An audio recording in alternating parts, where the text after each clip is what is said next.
Hello, friends. How are you today? So, we are continuing our journey in relationship intelligence and the relationship intelligence framework, specifically talking about client intelligence today and really knowing our clients and getting to deep, long lasting, sustainable client relationships. And it's based upon trust, right? But to get to trust, we have to have credibility, we have to have reliability, we have to actually know our clients, and then we have to have that self orientation. Those are the components of the trusted advisor equation, as was written about probably about 15 years ago. And you can look at that book if you're interested in it.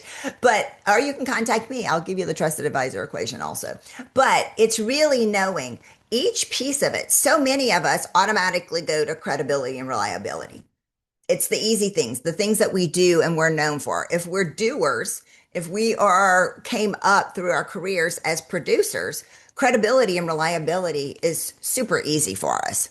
It's the really knowing and customizing the experience to the client, that intimacy piece, that interpersonal intelligence piece that we talked about last time. That piece of it is actually more important than your credibility and your reliability. Social science, Amy Cuddy, actually a social scientist, actually has says, for anybody to really even care about your experience, they have to know you and like you, right? And it makes perfect sense. So at the end of the day, what are you doing to A, know and like your clients, but then two, to prove up your credibility and your reliability to them when it makes sense? That's how we get to that connection point. It's finding out. And sometimes it's realizing that that client's not my client. I need to just go and find another client. We're not connecting.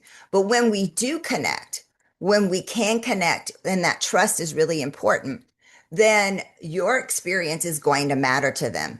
And they will see you and they will call you not only for the advice regarding what you do for a living, but they will call you for all kinds of advice. I mean, I used to get calls about restaurants because I used to eat out for a living. That's what I used to say when I did business development full-time in-house.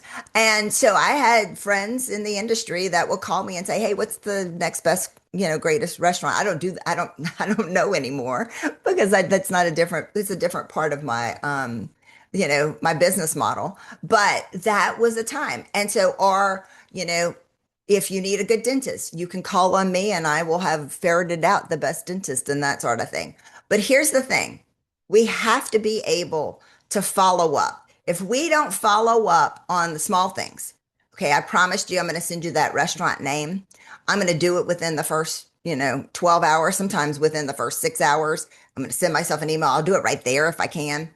But relationships are built slowly and then all of a sudden they're tested in the fire. Most of my clients are in the built environment, architects, engineers, construction companies. And if ever there was an activity wrought with opportunity for something to go wrong, it's on a construction site, right? And so it's not when are you going to need to be partnering up with your partners, with the other stakeholders. It's not if, it's when. And so to be able to get to those relationships and make them assume that you are doing the right thing, you're doing all things possible, you don't do that overnight.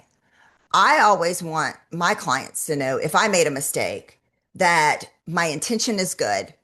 At the end of the day, my heart was in the right place, and I'm going to do everything that I can to recover that. If I don't have the relationship, if I haven't built the relationship, then when I make a mistake, someone can automatically think about, well, maybe she's trying to swindle me. Maybe she's not as reliable or credible as I thought she was. They will assume the worst instead of assuming the best because there's no empathy created there. Empathy goes both ways, right? And so we want our clients to think of us as those trusted advisors, those partners, those servant leaders, all the phrases that you've heard through the years. That gets to client intelligence. And that's a component of that client loyalty and the longevity that we have for a truly sustainable business. That's client intelligence as part of a relationship intelligence framework. We're going to talk a little bit more about the other two components in the next couple days. Like I said, we're doing high level here. If you want to know a little bit more about it, if you want to dig a little bit deeper, don't hesitate to reach out, and I'll see you soon.